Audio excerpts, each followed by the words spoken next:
Le 20 juin dernier, à La Moutade, les élus de Champ-Baron-sur-Morge proposaient un nouveau rendez-vous citoyen au cours duquel les responsables de l'habitat de l'intercommunalité, avec notamment Gérard Dubois, vice-président et maire de Peusse-à-Villeneuve, présentaient les possibilités concernant la rénovation d'habitation. Autour de l'environnement et de l'énergie. Pouvoir démultiplier nos projets et ce que l'on peut amener à la population directement en venant sur place. Et ce soir, avec 40 personnes de présentes, moi, je trouve ça formidable et on continue à agir en faveur de nos habitants, tout simplement, des citoyens. Christine Chaumet, chef de projet Habitat à Rion-Limagne-Volvic, nous explique l'intérêt de ces réunions sur l'habitat. On calcule en fonction du gain énergétique permis par l'État. C'est des réunions qu'on développe commune par commune pour adapter aussi au projet de chaque territoire. Et puis les aides peuvent être un petit peu différentes aussi en fonction de chaque commune. Le public très intéressé est satisfait des aides présentées, comme Muriel, qui envisage des rénovations dans sa maison. Très intéressante, très riche d'informations à retenir et puis après attendre les bonnes périodes pour faire les démarches quand on a envie d'améliorer son habitat et de faire un minimum de travaux pour être bien chez soi. Le maire, Philippe Gaillard, est très satisfait de ce nouveau rendez-vous citoyen dont le sujet de la rénovation reste capital dans les communes périurbaines. C'est une réunion qui suit déjà les rendez-vous que nous avions pu faire sur un thème général qui doit intéresser nos administrés, qui intéresse nos administrés.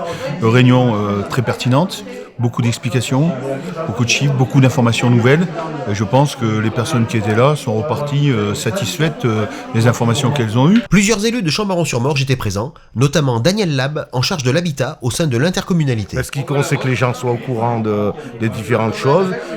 Ça serait-il qu'un exemple, l'accessibilité, la modification d'une salle de bain pour des personnes qui vieillissent. On sera tous amenés un jour. On serait content qu'une partie soit prise en subvention. Réunion intéressante, dans le sens où aujourd'hui elle peut aider et faire profiter à un bon nombre de nos administrés à des subventions qui sont intéressantes puisqu'elles arrivent presque à monter jusqu'à 100%. Cette réunion, moi, m'a beaucoup plu pour deux choses, parce que déjà je fais partie d'un CCAS, donc je contacte les habitants, je suis près des administrés et qui peuvent avoir besoin de toutes ces aides. L'habitation, la rénovation, l'isolation, c'est un point très important.